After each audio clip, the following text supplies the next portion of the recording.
True friendship, taken from 1 Samuel chapter 18 verses 1 to 9. We as humans are fickle. Sometimes we are loving people, other times we hate them with all our passion. It is not common for people to love people passionately, as we will see with Jonathan. It is so common for people to build relationships on the ruins of another broken one. This was not the case with Jonathan. He was a true friend. He was not only present when things were convenient for David. He was also there when things got hard for him.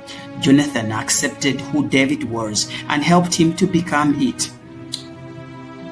He took him as the best possession in life. Jonathan stood in between his friend David and his danger of a ruthless father and warned him of the impending trouble to come. As you could look in the eyes of Jonathan, you could see royalty, faithfulness, and integrity. He sacrificed his throne to David and permitted that David would be a better king than him. On several occasions, he saved David from his father's sharp spear and yet never demanded for a payback. As the days of hiding increased in the jungle, Jonathan's friendship grew separately without growing apart. Distance meant so little to them because their friendship meant so much to them.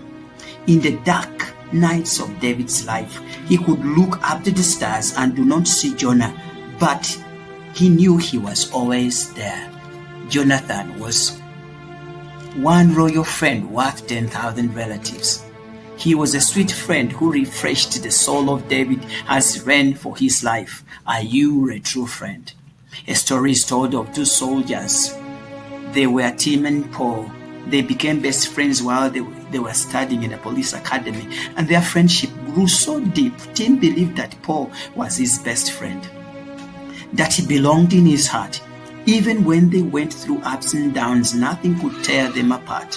One day on a battle line, Paul got stuck in a ditch as their commander commanded his soldiers to retreat from the enemy lines. All the soldiers returned safely back in the camp. Tim couldn't see Paul. Everyone concluded that he was dead, but Paul refused. He went against the commander's orders to rescue a friend. He found him bleeding excessively and sure he was about to die. He whispered to him with a trembling voice, "I knew you would come." Then Paul died in the hands of his best friend. He was a true friend. Lots of people come in and out of our lives, but Jonathan left footprints in the life of David. Years later, after Jonah's death, David seeks anybody left in the house of Jonathan that he might show him kindness for the sake of his best friend. In 2 Samuel chapter 9, even in their death, these great friends were not divided.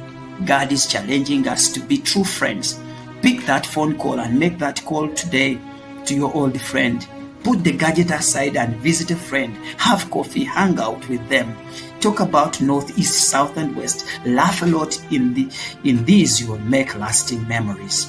Jesse Maxwell invited 4 couples, friends, to come for an evening ride. Each man had to ride his wife on a bike and compete amongst couples of who was going to get to a hotel of residence faster.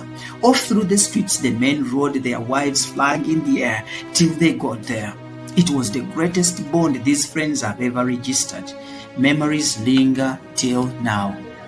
How often do you hang out with your true friends? Old friends are like gold. New friends are like diamond.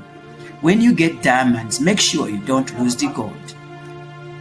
There is a correlation between Jonathan and Christ. As Jonah selected David, God in Christ selected me. He chose me, he chased after me, and he loved me. As Jonah sacrificed for David, God sacrificed for me. He stepped down from the throne room of glory of heaven, turning back on all the royalty of heaven. He walked down on earth, took off the royal robes that were his by birthright, and put himself in the clothing of humanity so that he can identify with me who was in my rags. He came so low to accept me as a friend. He went to that gruesome cross so that someday I might qualify to live with him in glory with his Father in heaven.